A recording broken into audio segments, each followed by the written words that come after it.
만약 이해충돌방지법이 제정됐다면 LH 사태는 발생하지 않았다. 며칠 전 전현희 국민권익위원장이 했던 말인데요. 이해충돌방지법이 도대체 뭐길래 이 법이 있었다면 LH 사태가 발생하지 않았을까? 궁금하다는 분이 많으셔서요. 발언의 주인공을 스튜디오에 직접 모셨습니다. 이해충돌방지법이 뭔지, 그리고 국민권익위원회는 어떤 일을 하는 곳인지 지금부터 하나하나 함께 들어보시죠. 전현희 국민권익위원장, 어서 오세요. 안녕하세요. 네, 의원님 반갑습니다. 오랜만입니다. 네. 치과 의사셨고요, 변호사셨고, 국회의원을 이제 거치셨습니다. 네. 여러 가지 방면으로 우리 국민들을 위해서 많이 일을 해오신 분인데 국민권익위원회 위원장 되신 지 이제 8개월 되셨잖아요. 네, 그렇습니다. 그동안 8개월간 무엇을 어떻게 느끼셨는지와 국민권익위원회라는 것이 도대체 어떤 것인지 네. 또 청취자분들께 좀 설명 좀 해주시죠. 네. 국민권익위원회 이러면 도대체 뭐 하는 것일까 하고 또 잘 모르는 분들이 꽤 계십니다. 네. 근데 국민권익위원회는 기존에 부패방지위원회 그리고 국민고충위원회 행정심판위원회 이 세 기관이 합쳐져서 아하. 부패를 방지하고 국민의 권익을 보호하는 네. 한마디로 말하면 국민들에게 힘이 되어드리는 든든한 기관이다. 이렇게 좀 말씀드릴 수 있고요. 네. 그래서 그 기관의 기관장에 걸맞게 지난 8개월간 정말 정신없이 뛰어다녔습니다. 그래서 아하. 현장에 가서 많은 분들 말씀을 듣고 또 어려움에 처해신 분들에게 또 민원도 해결을 해드리고 네. 그리고 또 공직자들의 부패 방지를 하는 또 컨트롤 타워로서의 역할, 기능을 충실히 하려고 정말 열심히 뛰어다녔는데 네. 그렇지만 이번에 LH 사태가 발생을 해서 굉장히 국민들에게 송구스럽고 죄송하다 이런 생각이 듭니다. 그러니까 이제 우리 정부의 부패를 방지하고 우리 사회 부패를 방지하고 국민들에게 힘이 되어드리고 국민들이 원하시는 것들을 들어드리는 이런 역할을 하시는 곳인데 LH 사태가 일어나지 않도록 미리 막으셔야 되는데 못 막으셨다 이런 생각이 드신단 말이잖아요. 예, 맞습니다. 아쉬움이. 사실 권익위를 한마디로 정의하면 예. 조선시대의 암행어사, 암행어사. 그러니까 공직 기강을 잡고 이런 부패를 이렇게 이제 처단하는 그런 역할을 하고요. 네. 그리고 또 어려움에 처한 국민들이 신문고를 두드려서 도와달라 할 때 이제 도와드리는 신문고. 암행어사와 신문고가 아하. 현대판 기능이다 이렇게 보시면 될 것 같습니다. 네, 매우 중요한 곳인데 최근에 국민권익위원회가 해결했다고 할까요? 대표적인 사건이 있다면 뭐가 있을까요?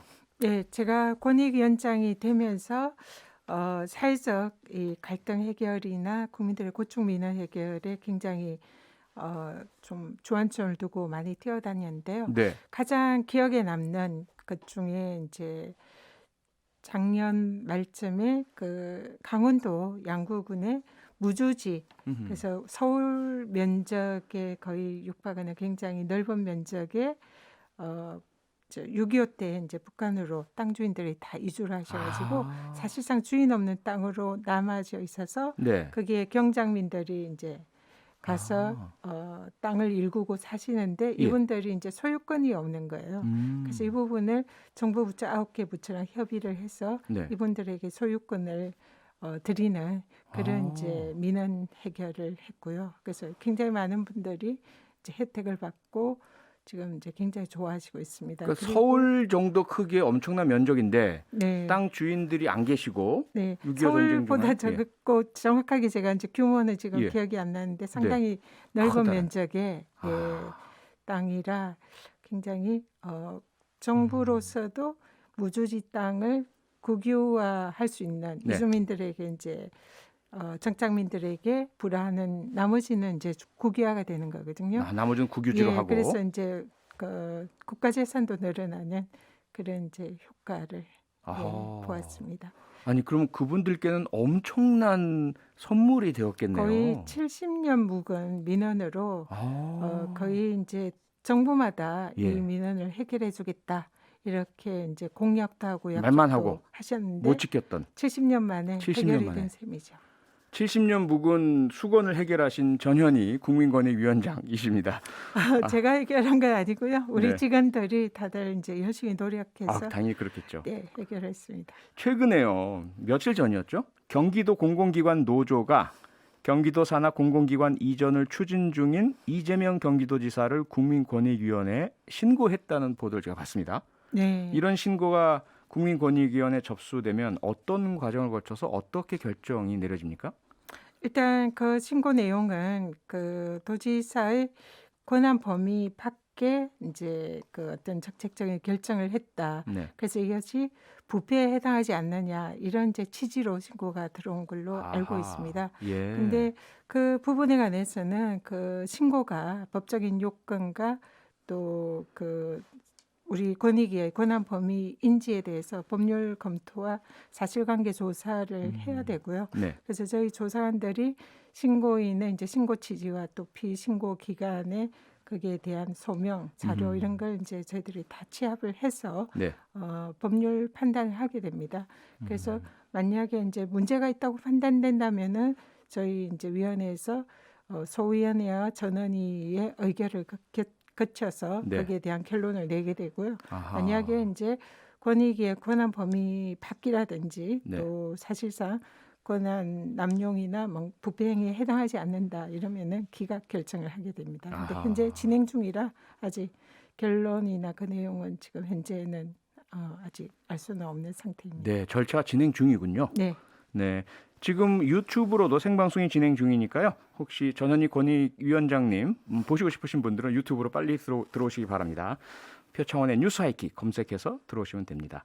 여러분 국민권익위원회가 어떤 곳인지 어떤 일을 하는지 이제 조금은 좀 더 명확하게 아시게 되신 것 같아요. 얼마 전에요. 한국의 국가 청렴도가 세계 180개국 중에 33위에 오르면서 사상 최고의 기록 네. 네, 네. 세웠는데 네. 올해 국민권익이 가장 중요한 과제가 이 순위를 20위까지 세계에서 20번째로 청렴한 나라로 만드는 것이다. 이거라면서요. 예, 사실 좀 대한민국의 그 국제적인 네. 그런 여러 가지 위치와 국격에 비해서는 세계 33위라는 것이 그렇게 자랑스러운 그런 이제 성적은 아닙니다. 아니죠. 세계 네. 경제는 10위권이잖아요. 네, 그래서 근데 이제 한편 생각하면 이번 이제 문재인 정부가 출범할 당시에 저희들의 출발점이 50위권 후반대였습니다. 너무 부끄러운 순위였죠. 예. 근데 이제 해마다 점점 이제 순위가 올라와서 아, 그 해마다 상승해서 올해 이제 33위를 기록했고요. 네. 네, 그거는 아직 갈 길이 멀다 생각하고요. 그래서 지금 제 목표는 내년에 20위권으로 반드시 진입시켜야겠다. 예.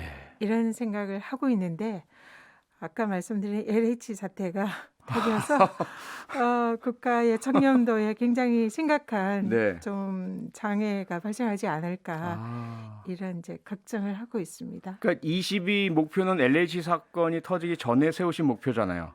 네, 그런데 그 와중에 LH 사건이 터져버렸고 네, 그 와중에 이제 전현희 위원장께서 이해충돌 방지법이 있었더라면 네. 이거 막을 수 있었다 이런 얘기를 해 주셔서 오늘 네. 특히 모신 건데 네. 그러면 그 보검 같은 이해충돌 방지법 도대체 어떤 법인지 설명부터 좀 해주시죠.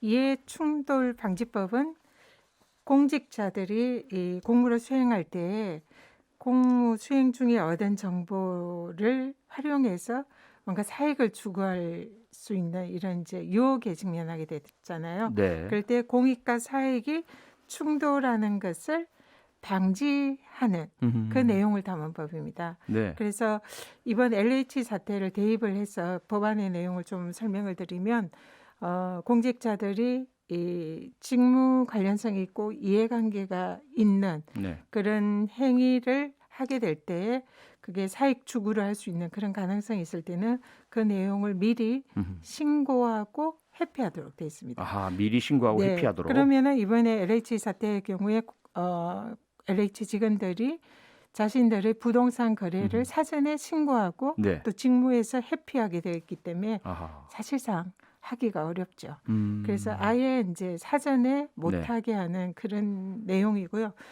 또 만약에 그걸 숨기고 하지 않았다 하면은 거기에 강력한 처벌이 뒤따릅니다. 아하. 그래서 징역 7년 이하의 징역, 네. 7천만 원 이하의 벌금, 아주 강력한 지금 현재 나와 있는 법령 중에는 가장 강력한 내용을 네. 담고 있고요. 거기에 더 나아가서 그렇게 해서 얻은 사익 축으로 얻은 재산상 이익에 대해서는 전액 몰수하고 네. 추징하도록 되어 있습니다. 지금 다 얘기가 이렇게 해야 된다 하는 내용들이 다 들어가 있네요. 네, 다 들어가 있어서 그리고 또 그 국회의원들이 이제 뭐 지역구 활동을 하면서 또 얻은 정보를 가지고 네. 활용하는 사례들이 꽤 있었잖아요. 예. 그런 경우에 뭐 또 마찬가지로 처벌이 가능하고 또 뭐 수의 계약이라든지 네. 담합, 입찰 이런 것도 이제 아예 근본적으로 못하도록 법이 아하. 규정이 되어 있습니다. 그래서 이 법이 진작 네. 10년 전에 2013년 그때 국회에 제출됐을 때 만약 제정이 됐다면 예. 이번 LH 사태는 아예 발생할 발생할 수 없었다. 없었죠. 원천적으로. 그리고 발생했다면 강력한 또 처벌하기 네. 때문에 그래서 근본적으로 이런 일이 아하. 일어나지 않았을 거다 하는 굉장히 아쉬움을 가지고 있습니다. 정말 크게 아쉽네요. 네, 그러면 지금 설명 중에 보면 LH 직원 같은 공기업 직원도 이 법의 대상이 될 테고요. 네, 국가공무원, 그렇습니다. 지방공무원 다 될 텐데 네, 국회의원 말씀 주셨어요? 그러면 네. 다른 도의원, 시의원 등 지방 선출직도 포함이 되는 겁니까 대상자로? 네, 현재 정부안의 모든 공무원들 말씀하신 국회의원, 시도의원, 또 공기업 네. 뭐 다 포함이 되고요. 예. 근데 그 중에서 특히 또 고위공직자의 더 엄격히 규정하는 그런 이제 규정이 있습니다. 그래서 약간 이원화되어 있습니다. 아하. 기본적으로 모든 공직자 대략 200만 명 가까이 되는 공직자에 네. 적용이 된다 이렇게 보시면 됩니다. 200만 명 거의 모든 공직자이고 고위공직자일수록 가중처벌되는. 네, 네. 그런데요. 국민권익위원회에서 말씀하신 2013년뿐만 아니라 총 3번이나 국회에 이해충돌방지법을 발의했는데 웬만하면 정부 발의 법안은 통과가 되잖아요. 네. 그런데 국회가 번번이 이해충돌방지법만 통과 안 시키고 무산시키는 이런 일들이 도대체 왜 생긴 겁니까? 우리 의원님도 국회의원이셨으니까 뭐 저도 공범입니다. 아니에요. 저 20대 뭐, 국회에. 네. 왜 그런지 아마 잘 아실 거다 생각을 하는데요. 일단은 이 법이 19대, 20대, 이번에 21대 세 번 네. 이제 권익위에서 정부안으로 냈고요. 예. 그다음에 국회의원들 개별 입법, 그다음에 시민단체에서 청원 형식으로 낸 법들. 맞아요. 그래서 굉장히 많은 법이 지금 제출이 되었고 폐기되었고 또 지금 이제 논의 중에 있습니다. 근데 국회의원들께서 이 법이 이 의원들의 의정 활동에 좀 침해가 되지 않을까 이런 우려도 있고 또 너무 광범위하게 이제 공직자들한테 적용이 되니까 공무원들이 직무를 할 때 조금 장애 요인이 소극적으로. 되지 않을까. 방어적으로. 네, 이런 이제 우려가 있는데요. 실제로 법안의 내용을 구체적으로 보면은 사실상 의정활동 침해 소지도 굉장히 필요 최소한으로 아주 구체적으로 이 규정이 되어 있고요. 공직자들의 경우에도 이 법의 정한대로 절차대로 사전 신고하고 회피만 하면 네. 얼마든지 공무 수행에 아무런 지장이 없기 때문에 그런 것은 우려에 불과하다. 네. 그래서 이번에 꼭 통과시켜야 된다. 다시 한번 강조드리고 싶습니다. 그러니까요. 뭐 저도 개인적으로 국회의원 생활을 했지만 이 3번이나 이해충돌방지법을 통과시키지 않은 국회의원 모두는 사실은 우리가 같이 반성해야 네, 돼요. 반성해야 되고 모두 책임을 네. 져야 합니다. 네. 지금 전현희 위원장님께서 설명해 주신 것처럼 국회의원들의 직무가 물론 광범위하고 민원이라든지 지역 민원 들어준다든지 이런 요소들이 이해충돌 요소가 있을 수 있죠. 그러면 그걸 사전에 신고하고 검증받고 만약에 그렇다 그러면 회피하고 상임위에서 물러나거나 해당 법원 심의에서 빠지고 이러면 되는 건데 그 자체를 의정 활동을 위축시킬 수 있으니까 안 된다. 이건 너무나 잘못한 것이 그것이 결국 LH 사태를 불러일으킨 거 아니겠습니까? 네, 청탁금지법의 경우에 제정할 때도 네. 많은 반대가 있었는데요. 그때도 국회에서도 좀 제정을 꺼려하는 분위기가 있었는데 네. 제정되고 난 이후에는 오히려 이렇게 청탁을 하면 이 청탁금지법을 이제 맞아요. 네, 해서 이 내세워서 때문에 안 받죠. 네, 예. 그렇게 오히려 이제 그런 거를 좀 피할 수 있는 부정한 청탁 맞습니다. 그렇게 할 수 있는 또 근거가 되기 때문에 오히려 그렇죠. 제정이 되면 훨씬 편해질 수도 있습니다. 맞습니다. 네. 9802님께서 들으시다가 답답하신지 문자를 급하게 보내셨어요. 아휴, 위원장님, 누가 본인 명의로 합니까? 차명으로 투자하는데 그걸 잡아내지 못하는 것이 문제죠. 이해충돌방지법이 차명 투자까지 잡아낼 수 있는지에 대한 질문입니다. 법상으로는 차명을 잡아내기는 쉽지는 않습니다. 왜냐하면 그는 이제 본인이 숨기면 이걸 이제 밝혀내기가 사실상 어려운데요. 실질적으로 차명은 현재 우리 관련 모든 법상 네, 차명 재산을 이렇게 공직자들이 하는 것은 금지되어 있습니다. 그렇죠. 그래서 만약에 차명으로 뭐 부동산 투기를 한다든지 다른 사적 이익을 추구를 하고 그걸 숨겼을 때는 그것이 만약에 발각이 된다면은 네, 이제 이해충돌방지법으로 아주 큰 처벌을 받을 네. 수가 있고요. 또 하나는 우리 국민권익위의 중요한 기능이 부패 공익 신고 기능입니다. 이게 네. 이제 소위 내부 고발을 그렇죠. 하는 그런 거를 받는 기관인데요. 신고자들이 이런 내부 고발을 해서 신고를 하면은 신고자들을 보호하고 또 그 신고로 인해서 불이익을 받지 않도록 하는 신고자 보호 조치를 권익위에서 합니다. 네, 그리고 이번에 부동산 투기의 경우에 혹시나 그런 불미스러운 일에 가담을 했다 하더라도 예. 내부 고발을 통해서 이런 부패를 척결하는데 도움을 주는 그런 그렇죠. 신고자의 경우에는 형이나 또 징계를 감면해 주는 그런 음. 제도도 있습니다. 네. 그래서 그런 기능을 통해서 또 차명 거래 이런 것도 좀 어느 정도 규제를 할 수 있지 않을까 생각합니다. 네. 자, 국회의원 이번에 이해충돌방지법 21대가 통과시키는지 두 눈 부릅뜨고 지켜봐야 되겠고요. 국회의원 300명 전수조사에 여야가 합의를 했습니다. 네. 그런데 이것을 끝이 아니잖아요. 누가 조사를 하느냐, 그리고 조사 결과에 따라서 어떻게 처벌을 할 것이냐, 뭐 이런 구체적인 부분이 핵심인데 우선은 주체 누가 조사를 해야 된다고 생각하십니까? 지금 현재 얘기가 나오는 것은 감사원 네, 그리고 국회 내에 이런 이제 별도의 기구를 만들어서 하는 안 네, 그리고 국민권익위 이렇게 예. 세 개의 안이 거론되고 있습니다. 네. 근데 감사원은 지금 현행 상권 분립상 감사원은 국회는 감사 대상이 아닌 걸로 아니라고 이렇게 법에 법에 적혀 있죠. 규정이 되어 예. 있어서 사실상 어렵습니다. 네. 그래서 국민권익위의 경우에는 2018년에 국회의원들 기관들 지원을 받아서 해외 출장한 사례를 전수조사를 그때 권익위가 한 그런 네. 예가 있고요.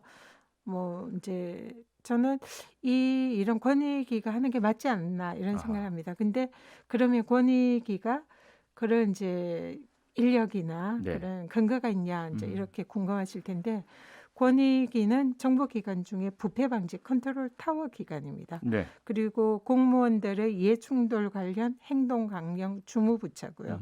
이 말씀 드리기 좀 되게 송구스럽긴 합니다만 네. 공직 기강을 잡고 공직자들의 부패를 막는 그런 기관입니다. 그래서 그런 업무를 주로 해오고 있고 그동안 이제 많은 일을 해왔습니다.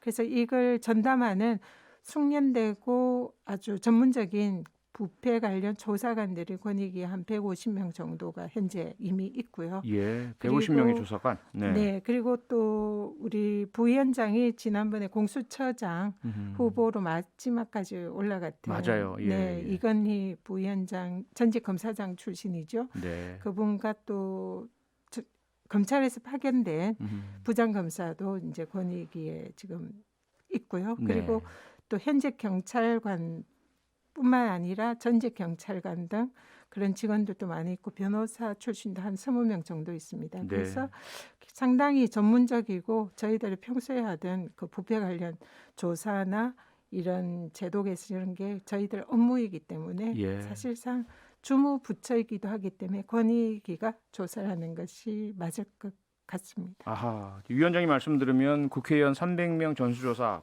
국민권익위에서 담당하는 것이 가장 적절해 보이는데 실제로 그렇게 될지 지켜봐야 될 것 같고요. 네.